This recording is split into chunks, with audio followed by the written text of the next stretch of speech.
So a couple of Sundays ago, I was anchoring our 1 p.m. broadcast, and NTV's Bridget Ngana was reporting out of Nakuru at the scene of the helicopter crash. And that is where this man became famous. So in a way, it is Bridget Ngana that made this gentleman famous. So Bridget, how did exactly this man end up at the scene of crime? How did he end up at the scene of this accident?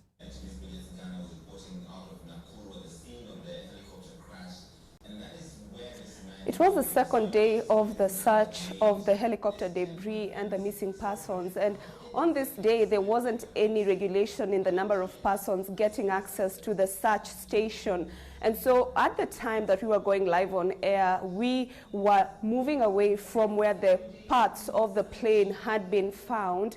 And so when we were coming out is when we went on air with you, Larry. And at that time, we encountered a stream of people coming into that area because they were anxious and curious to know what exactly had been found from the waters of Lake Nakuru. And at this juncture, I happened to speak with a person known as Ngugi IG. He identified himself as a State House official. In fact, he said he was the national coordinator for Team Uhuru. So by the time you were speaking with me and by the time I was addressing Dennis Ngengi, Dennis was part of this team and he came in, and in fact, he started saying that he was from the state. He said that he knew the pilot, the late Apollo, and they were with him a few days back before that horrible crash. Larry.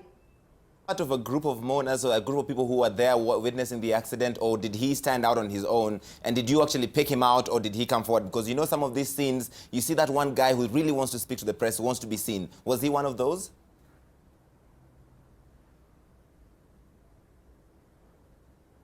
Yes, he was part of the group of State House officials. They are known as, they identify themselves as Team Uhuru, bloggers who identified with the three bloggers who are also known to advocate or talk mostly about the Jubilee agenda online. And so he was part of this team, even as we interviewed him. And if you take time to listen to that interview, he says that he was part of them. He knew those people who died in that plane crash. And as a matter of fact, even went on to insinuate that he knew that officials from the Navy and also the police were also on the ground. He did not say that he knew exactly which team, but he said, maafisa wetu, if I would rather translate what he said, maafisa wetu pia wako hapa. And he also went on to interact with the families of those affected, specifically people who identify themselves rather as relatives to the late Apollo. Larry.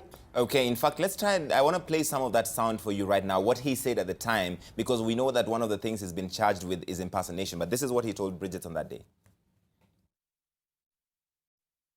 Mwenye aliyepasi ni rafiki yetu, tunampenda.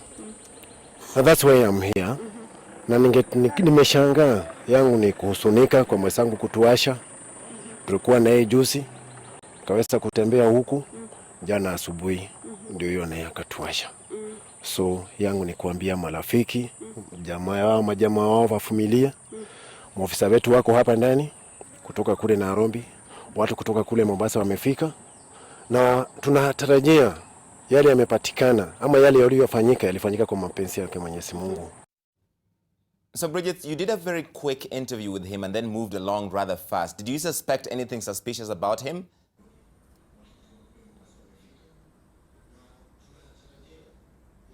Not exactly, Larry. It was in the heat of the moment. It was a quick interview. He came forward really willing to talk because the person whom I had identified to do the interview with during that live broadcast was Ngugi IG. But this Dennis Ngengi came in and these people gave him way and he was at the front line. So he was the first person. He positioned himself strategically to be among the first people to speak. And even as we watched that interview, I had to cut him short and tell him it's okay, I would be the one to introduce the next speaker. So even after that interview, Larry, I wasn't able to maybe specify or even think through our interaction because he seemed to be a man who knew who he was, where he was in the company of persons who identified themselves as State House officials. And so he, at that point of interaction, seemed as somebody credible. Right. And depending also with the information that he gave us that he was a pilot of the state. Larry.